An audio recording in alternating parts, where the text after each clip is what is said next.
Halo, selamat malam semua. Bersama dengan saya kembali dengan sesi pembelajaran karma. Kali ini saya akan membahas mengenai mengapa orang percaya pada karma. Karma memang suatu topik yang sangat menyenangkan ya. Pada dasarnya kan nggak ada di dunia ini yang hidupnya itu mau susah. Setiap orang ditanya, cita-cita mau apa? Pasti mereka mencita-citakan sesuatu yang bagus, yang hebat, atau kalau misalnya tidak ada spesifik pun mereka akan bilangnya mau jadi orang sukses, orang kaya, orang terkenal. Karena memang nggak ada yang mau hidupnya susah. Karena itu ketika manusia mengalami masalah, mereka itu pasti mencoba gimana caranya untuk keluar dari masalah yang sedang dialaminya. Betul kan? Nah, yang jadi masalah itu sebenarnya bukan kenapa orang itu nggak mau berubah, nggak mau coba untuk keluar dari masalah itu. Masalahnya itu bukan seperti itu. Masalah yang utama adalah banyak orang yang merasa bingung. Mereka itu udah nggak tahu apa yang harus dilakuin. Kalau ada yang bisa dilakukan untuk mengeluarkan mereka dari masalah itu, mau banget. Jadi sepertinya itu mereka sudah nggak bisa ngelihat gitu. Di ujung terowongan ini apakah ada lampu ataukah memang terowongan ini buntu? Karena begitu gelap dan dalamnya permasalahan ini. Tipe orang seperti gini, dalam bahasa Inggris kita sebut sebagai orang dalam keadaan downward spiral. Spiral yang mengarah ke bawah. Kalau dalam bahasa Indonesia kita analogikan sebagai seorang yang sedang berada di dalam pasir hisap. Itu kan terperangkap ya. Mau bangun, mau nendang, mau ngapain. Bukannya keluar, tapi makin dalam. Makin dalam, makin dalam. Dan makin cepat pula. Makanya kalau misalnya ada seseorang yang sedang berada di dalam fase ini, pikiran mereka itu kan kalut, rudet, bingung tujuh keliling, emosi tidak menentu. Terus banyak orang ngapain? Wah, sok hebat. Nasihati dong. Lu itu nggak boleh begini. Kalau nggak misalnya motivasi. Yuk, kita bangun. Apakah mempan? Nggak akan. Namanya juga lagi kalut. Harus ditenangin dulu. Misalnya sekarang lagi masuk dalam pasir hisap. Lu mau ngomong apa-apa juga mereka udah gak peduli. Gimana caranya mereka bisa ada satu alat kayak misalnya ada orang ya melempar tali, mereka menangkap tali itu. Begitu nangkep, mereka udah agak tenang dulu. Karena seenggaknya mereka merasa bahwa itu adalah harapan. Jadi harapan itu ibaratnya seperti sebuah tujuan. Walau lebih mirip sebagai mimpi ya. Karena seperti ketika mereka dalam keadaan di dalam pasir hisap, mereka itu berharap ada seseorang dapat menyelamatkan mereka dengan seketika. Jadi mereka juga selalu mempunyai harapan untuk dapat keluar dari segala situasi yang menghimpit itu dengan cepat. Nah, kalau bisa secara ajaib pula. Ya, makanya ya cerita kayak Doraemon laku di kita. Bukan di kita sebenarnya. Di banyak negara pun Doraemon sangat terkenal. Kenapa? Karena Doraemon itu seperti harapan. Masalah, Nobita pusing. Keluar sebuah alat. Cepat memberikan solusi. Secara ajaib pula. Walaupun memang itu di akhir cerita ya, ternyata hasilnya tidak sesuai. Karena selalu ada masalah dan lain-lain. Tapi kan yang kita impikan lah, kita mempunyai seseorang seperti Doraemon. Ketika kita dalam kesulitan, ada seseorang dapat membantu kita. Deng deng, masalah selesai. Makanya juga selain Doraemon, waktu dari kita kecil itu banyak sekali dongeng-dongeng dan kisah-kisah yang memberikan banyak harapan dalam penceritaannya itu. eh, tujuan dari orang-orang tua dulu memberikan kita cerita itu ya ada dua sebenarnya. Satu, sebenarnya kita sedang diajarkan cara berakhlak ya. Karena dalam cerita itu selalu diumumkan bagaimana kita harus berbuat baik. Selalu diajarkan menjadi orang itu sepatutnya seperti begini.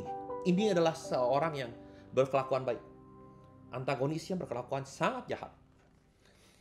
Dan mereka juga memberikan pengertian bahwa ketika kita berbuat baik, walaupun pada awalnya kita tuh dihina-hina, kita itu dalam keadaan yang sulit, kalah dulu, istilahnya kalau dalam film tuh kalah dulu. Tapi hasil akhirnya yang menang itu yang baik. Dan yang jahat selalu kalah. Nah, karma juga demikian. Karena karma itu kan sebenarnya adalah konsekuensi dari setiap tindakan yang ada. Namun dalam cerita, dalam penyabarannya, karma itu jadi seperti hadiah yang diberikan ketika kita berbuat baik. Ketika kita berbuat jahat, hasilnya pun akan menjadi tidak baik.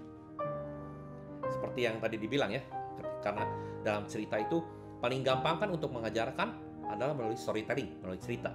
Dan dalam cerita selalu ditanamkan bahwa ketika Anda berbuat baik, hasil yang Anda dapatkan adalah perbuatan hadiah yang baik-baik pula. Jadi, kalau dalam bahasa marketing, karma itu terkenal karena word of mouth. Word of mouth itu segi promosi yang mana orang itu sering ngomongin.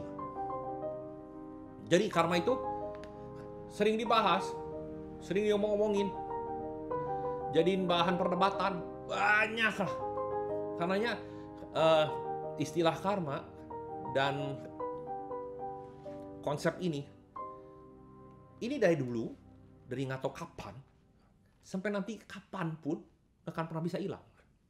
Karena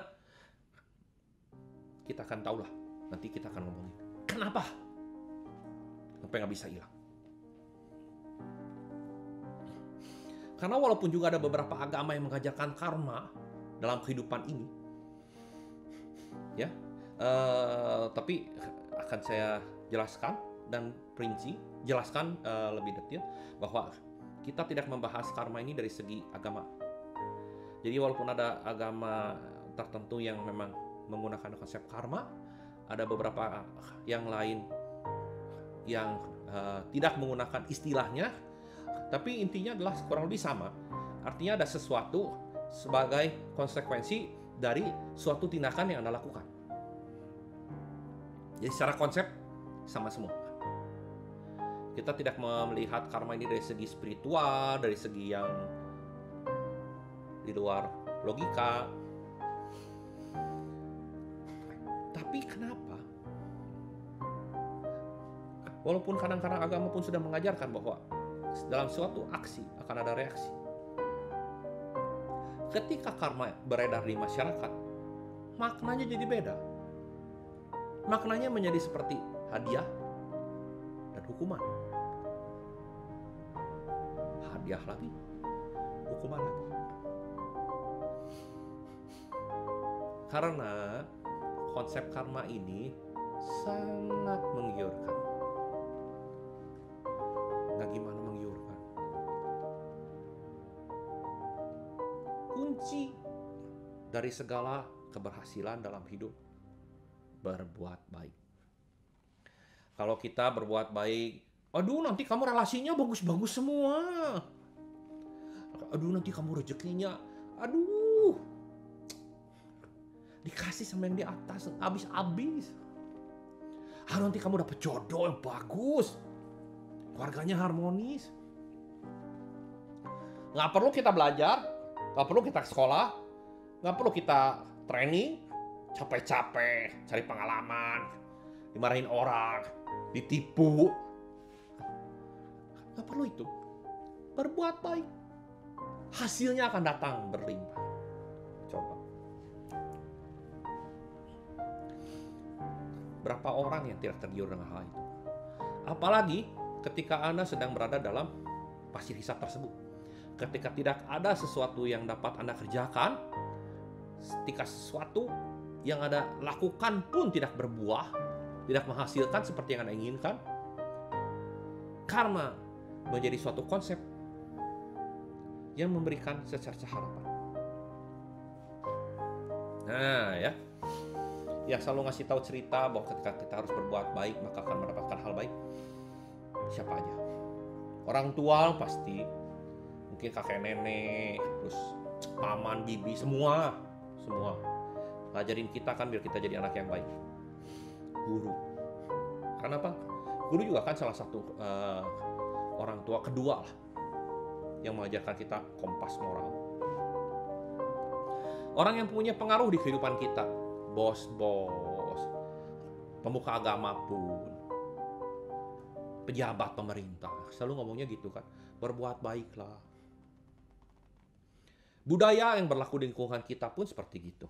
Anda tinggal di mana, kalau Anda melakukan sesuatu yang melanggar etiket dan tata krama di sana kan dianggap tidak baik. Karena itu Anda akan selalu merasa harus berbuat sesuai dengan budaya dan adat istiadat yang berlaku di daerah sana. Karena kita negara agama, berarti agama pun merupakan sesuatu yang banyak ngomongin tentang karma. Nah, kenapa mereka juga ngomongin tentang seperti ini ya? Karena sama, mereka juga manusia. Karena itu mereka juga butuh harapan. Karena tiap orang itu pasti di satu sisi, di satu waktu akan menemukan suatu masalah yang sedemikian hebatnya ketika itu mereka tidak tahu harus ngapain lagi.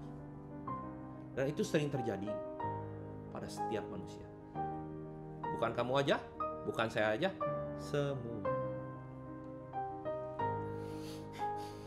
Dan memberikan harapan akan kalau karma itu dengan berbuat baik. Makanya terus diulang-ulang ya.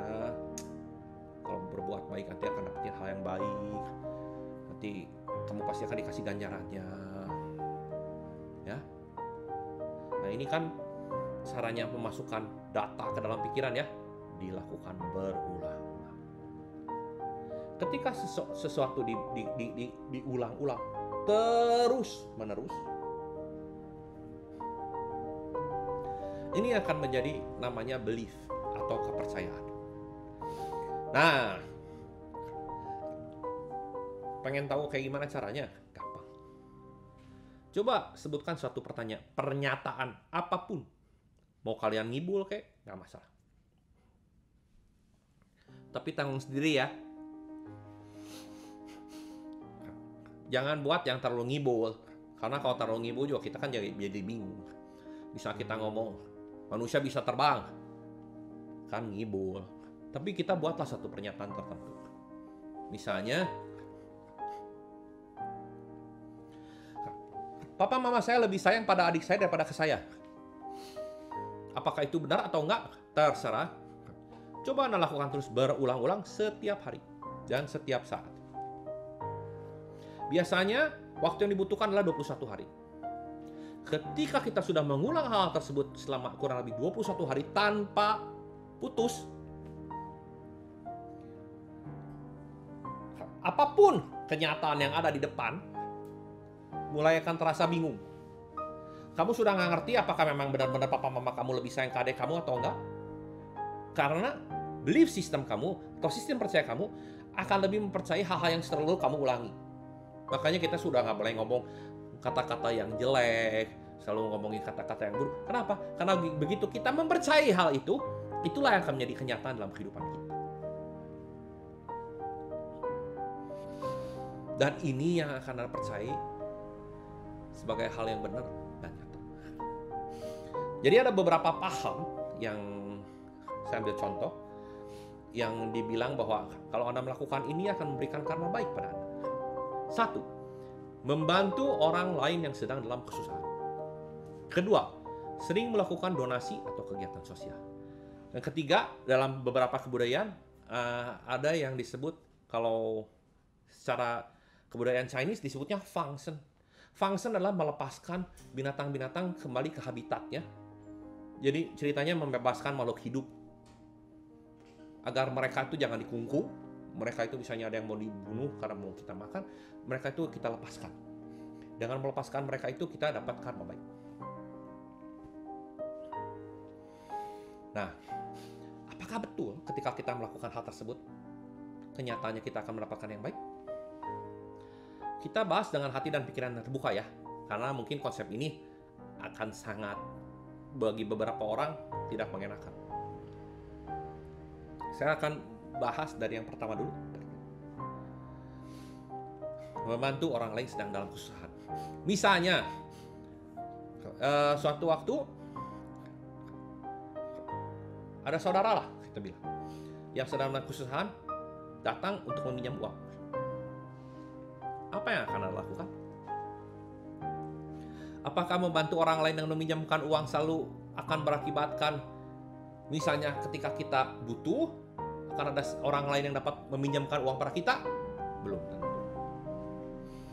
Ketika kita meminjamkan uang pada dia dan kita berharap sesuatu, yaitu berharap waktu demikian mereka akan membayarkan uang pada kita. Apakah benar kejadiannya seperti gitu? Yang sering terjadi kan kita udah tahu dan yang banyak beredar di masyarakat. Ketika seseorang meminjamkan mau meminjam uang pada kita, itu memohon dan memelasnya, waduh. Tapi ketika kita mencoba untuk menagih, kita lebih memelas lagi daripada mereka meminjam uang ke kita. Dan kita akan dihinanya lebih-lebih daripada mereka. Jadi, membantu orang lain dalam kesusahan itu belum tentu baik. Yang diperlukan adalah perbuatan benar, bukan perbuatan baik. Perbuatan benar adalah seperti apa? Perbuatan benar adalah Anda harus melihat dulu diri Anda. Keadaan Anda, situasi Anda, kondisi Anda seperti gimana. Apa yang dapat Anda lakukan untuk meringankan beban orang lain? Misalnya ketika ada saudara yang mau meminjam uang pada Anda, apakah Anda sedang mempunyai uang lebih? Ketika Anda memang sedang mempunyai uang lebih, yang kalau misalnya ini dikasih, nggak dikembaliin pun nggak apa-apa, nggak akan efek ke Anda, silakan. Tapi Anda harus pikir bahwa ketika Anda memberikan sesuatu, jangan berpikir bahwa dia akan pulangi, mengembalikan.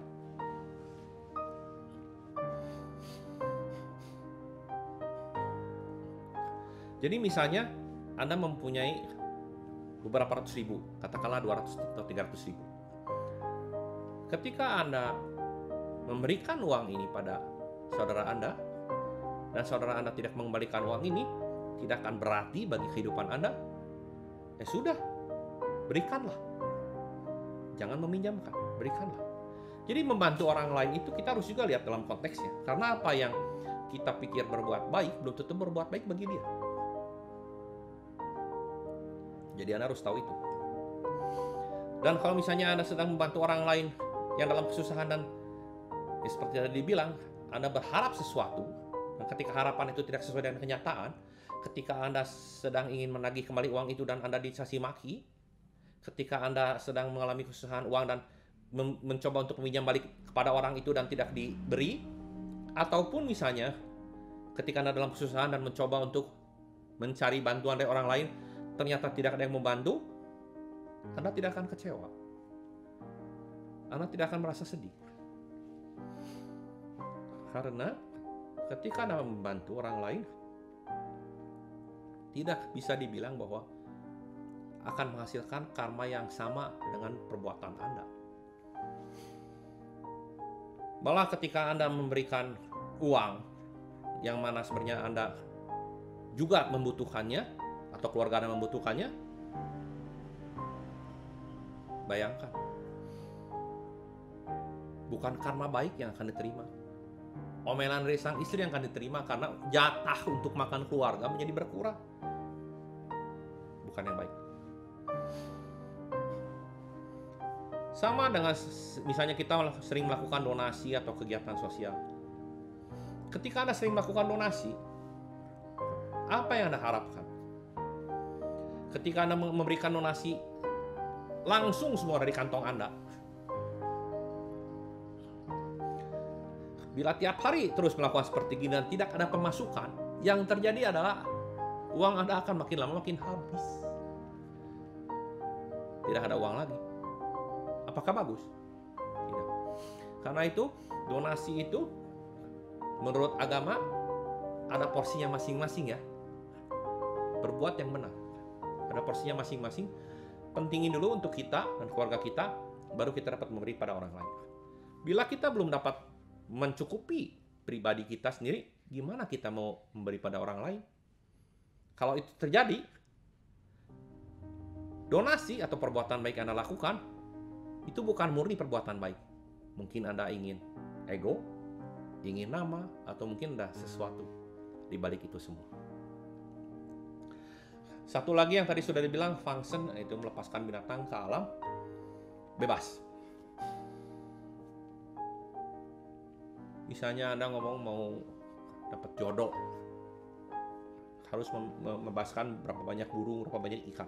Apakah dengan membebaskan banyak burung dan banyak ikan, Anda akan mendapatkan jodoh? Yakin? Yakin. Kalau Anda melakukan sesuatu, misalnya ketika seorang wanita ingin mendapatkan jodoh, oke, belajar dandan, nyisir, pakai baju yang rapi, belajar gimana caranya untuk kalau misalnya, ya kalau laki-laki kan kadang-kadang suka perempuan yang feminin ya, secara umumnya feminin. Kemudian tingkah lakunya jangan kayak tomboy laki lah, pakai celana pendek. Kan kita juga pengennya yang feminin, tingkah lakunya feminin, bagus lah. Itu yang harus dicari, yang dilakukan. Kemudian udah gitu gimana?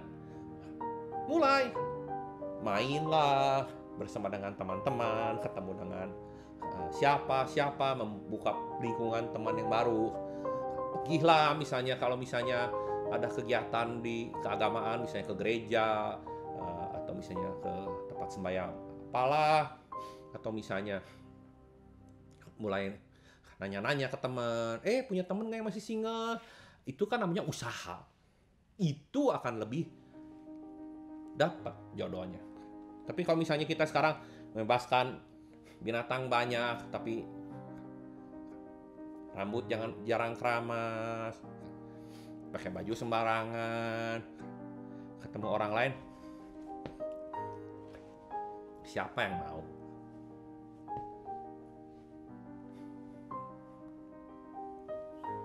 Makanya ketika kita berbuat hal-hal baik tersebut, sebenarnya ada dua kemungkinan.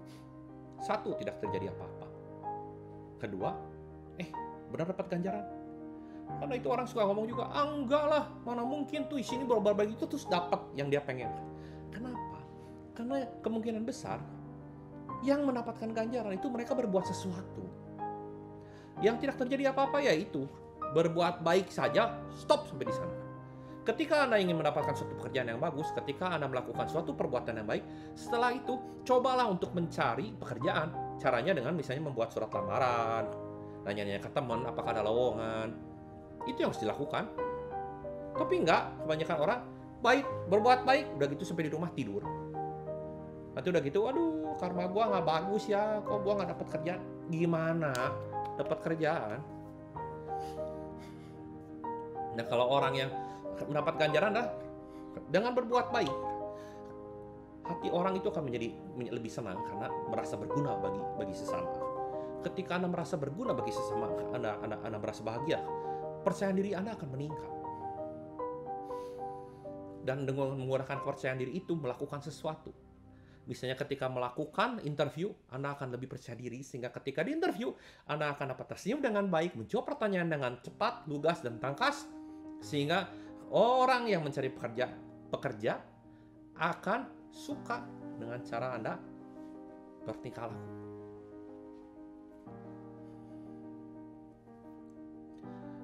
Jadi kuncinya adalah melakukan sesuatu.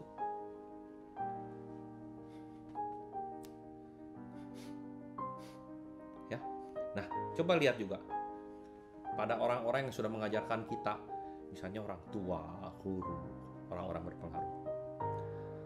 Kalau mereka sudah berbuat banyak kebaikan, bagaimana dengan kehidupan mereka? Tetap aja kan punya masalah. Nggak ada yang bisa kabur dari masalah. Karena masalah itu kan sebenarnya dipakai untuk kita biar lebih naik kelas.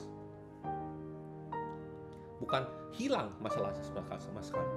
Hilang masalah cuma satu, ketika kita sudah beristirahat, selamanya hilang semua masalah. Bagi kita, bagi orang lain, numpuk.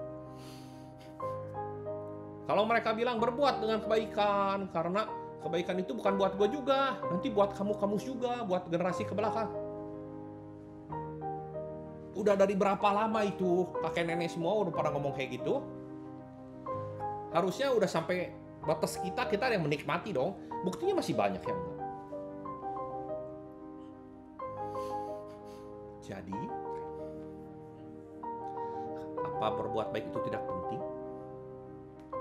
Buat apa kalau gitu kita berbuat baik? Dan ketika kita berbuat baik atau jelek, sebenarnya apa yang terjadi? Kok bisa jadi ada kayak karma sih? Kita akan lanjut pembahasannya di sesi berikutnya. Ketika kita akan lebih tahu lagi bagaimana cara pikiran bekerja sehingga karma itu dapat terjadi. Mengapa tetap harus kita melakukan perbuatan baik? Dan apa yang terjadi dengan melakukan perbuatan baik? Saksikan di episode selanjutnya. Makasih, sampai bertemu kembali.